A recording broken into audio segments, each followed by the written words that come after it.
on Clearing the Clutter Inside and Out, we are talking about sleep, or rather lack of sleep. Do you have insomnia and barely get any sleep? Is your room conducive to a good night's sleep, or is it filled with clutter? Could you have a sleep disorder? We continue our month focusing on thinking outside the box when it comes to clearing clutter.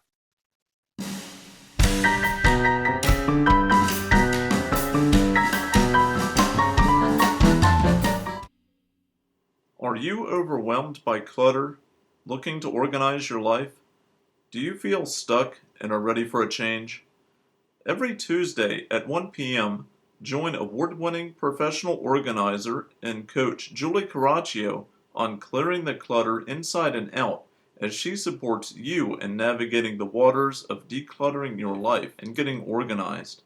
Julie thinks outside the box and examines clutter in all areas: physical, mental, emotional, spiritual, energetic, and more. Ready to live a more joyful and fulfilling life?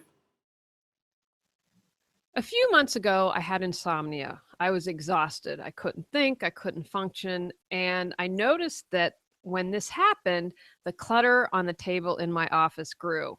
It got pushed to the back burner. Once I was back on a regular schedule, it made me realize how sleep can really create clutter in your life.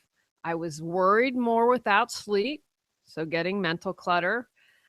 I had emotional clutter because my emotions got the better of me a few times and I would have outbursts of anger and being cranky. I also created spiritual clutter because I found myself focusing on others instead of myself. So I was really motivated to do this episode because if you aren't getting rest, you aren't getting sleep, you are creating clutter.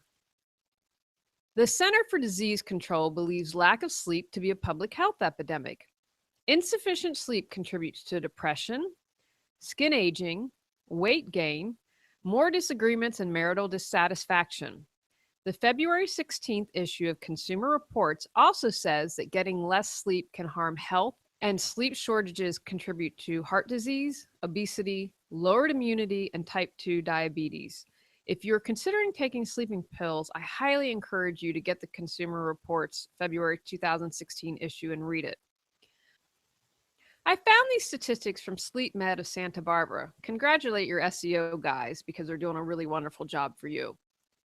Adults require an average of 8 to 8.5 hours of sleep each night. Now, again, I know there's some people who say, I can sleep on 4 hours of sleep and thrive. That's great, but I think most of us need 8 to 8.5. Women are twice as likely as men to have difficulty falling and staying asleep. 20 to 40% of all adults have insomnia in the course of any year. 1 out of 3 people have insomnia at some point in their lives. Over 70 million Americans suffer from disorders of sleep and wakefulness. It is also estimated that 30 to 40% of children don't get enough sleep. Children require an average of 9 to 10 hours of sleep each night.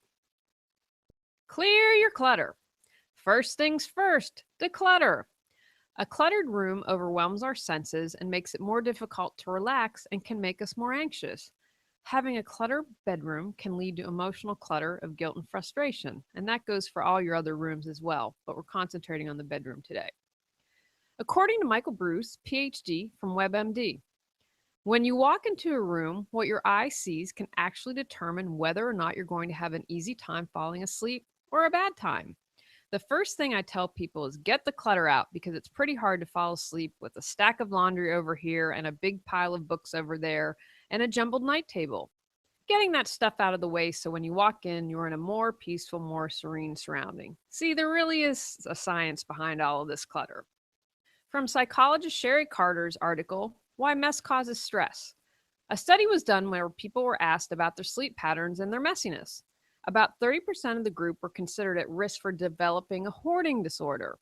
This 30% also had more trouble sleeping at night, which led the researchers to the finding that the messiness of a room leads to affected sleeping pattern. Carter also argues that clutter affects stress.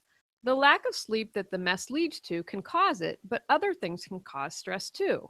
Worrying about when there will be time to clean the mess, how long it will take, and just the fact that the mess has to be cleaned up can cause stress. Also, not being able to find something that you need in the mess causes us to get frustrated and panic. The lack of sleep from clutter can lead to stress, or the stress from clutter can lead to lack of sleep. I talk about this all the time, how depression can cause clutter and clutter can cause depression. Whatever is going on in the inside is affecting the outside. Take the time now to clear the bedroom clutter. If you are so exhausted, all you can do is dump your clutter into another room. Do that. I would normally never suggest that, but if you can't sleep and function, you need to be able to sleep again. A feng shui tip as well. According to feng shui, you shouldn't store anything under your bed because it can impede your sleep. So, if possible, I would encourage you from not putting anything underneath your bed. The room. Once you have cleared clutter, you may want to consider if the color of your room is preventing your sleep. Again, from Michael Brewis, PhD from WebMD. There are studies that look at what the color of your bedroom is and how that can affect your ability to fall asleep. It turned out that the color itself is not important, but the hue of the color is. So the brightness of that color turns out to be a big factor. When you're painting your bedroom, you don't want a high gloss finish, you want a matted finish. Granted, a very bright yellow is probably not a great place to fall asleep, but a more muted yellow probably is. Look around your room. How do you feel when you see the color? Is it peaceful and calming to you, or is it energizing and distracting? If you don't like what you see, it may be time for a trip to the paint store. How's your mattress? The Consumer Reports issue on sleep also rates mattresses. I'll be honest, we bought one from Costco last year without seeing it, but we're really happy. It was rated a Consumer Reports Best Buy. According to an article on WebMD, the mattress needs to support your body in a neutral position, one in which your spine has a nice curvature and your butt, heels, shoulders, and head are supported in proper alignment. The right mattress, on the other hand, is one on which you feel no pressure, almost like you're floating in air. If you're looking for a new mattress, experts suggest testing it in the store and lying down in the position in which you normally sleep. Bruce suggests spending at least 10 to 15 minutes on the bed and bring your own pillow. The more you can replicate the way you'll be sleeping on the mattress once you get it home, the better your chances are of picking the right one. Your pillow. Consumer Reports suggest starting with your dominant position, likely your favorite. The right pillow keeps your head and neck aligned without losing your neck's natural curve. Many pillows are now labeled that way. If you sleep on your side, look for firm or extra firm and loft, that's the pillow's height, of around 4 inches. Sleep on your back? Check out medium firm and a medium loft pillow. If you're sleeping on your tummy, check out a thin or soft scrunchable pillow. And if you're a combination sleeper, look for softer and firmer sections or higher and lower sections of your pillow. Finally, consider the temperature. You want to be comfortable enough that you can fall asleep, and a bit cooler tends to be better. Surrounded by clutter, tired of the stress it creates, ready to find peace of mind and reduce your anxiety? Our comprehensive How to Declutter Your Life course guides you step by step in how to clear clutter and simplify your life. Each section is 3 months: physical, mental, emotional, and spiritual, and features manageable to dos. A bonus month on clearing energetic clutter is also included. Choose either workbook or video course. How to Declutter Your Life is designed to build a strong foundation for releasing clutter and continued personal growth. Learn more at reawakenyourbrilliance.com. Health. If you've cleared the clutter, looked at your room, mattress, and pillow, and don't have a lot of mental clutter, it may be time to see a health professional. From the Santa Barbara Sleep Med site. Sleep problems add an estimated $15.9 billion to national healthcare costs, and 84 classifications of sleep disorders exist. Over 2 million children suffer from sleep disorders. Sleep apnea. Over 18 million Americans suffer from sleep apnea, and an estimated 10 million remain undiagnosed. Over 50% of all apnea cases are diagnosed in people aged 40 and over. Narcolepsy affects as much as 200,000 Americans, and fewer than 50,000 are diagnosed. Restless leg syndrome affects as many as 10% of Americans. If everything checks out okay and you still struggle with sleep, you can look for a sleep coach at the Association of Professional Sleep Consultants. Love the one you're with. BetterSleep.org states that 1 in 4 couples sleep alone. I personally have trouble falling asleep when my husband isn't there. He had a few night shifts recently during the strike, and I didn't sleep well when he was gone. I would sleep in separate beds as a last resort, but here are some other options to consider. If you're being hit by elbows and legs, consider a pillow barrier. Get a body pillow and place it between you. Have a partner that snores? Invest in earplugs or consider a white noise machine. Have separate comforters or blanket if you have someone that steals during the night. Tony. If you are in anything less than a king, consider a king or California king. Although someone recently told me it was harder to find sheets for Cali kings. When we went to the beach recently, we were in a king size bed, and I was like, dang, I didn't realize kings had so much room. When we moved and settled, we were investing in a king size platform bed. What's keeping you up at night? I suffered from insomnia for about a month. I was worried about something. Mental clutter was definitely causing my inability to sleep. What's keeping you up at night? Your job? A relationship? Any changes to your routine or diet?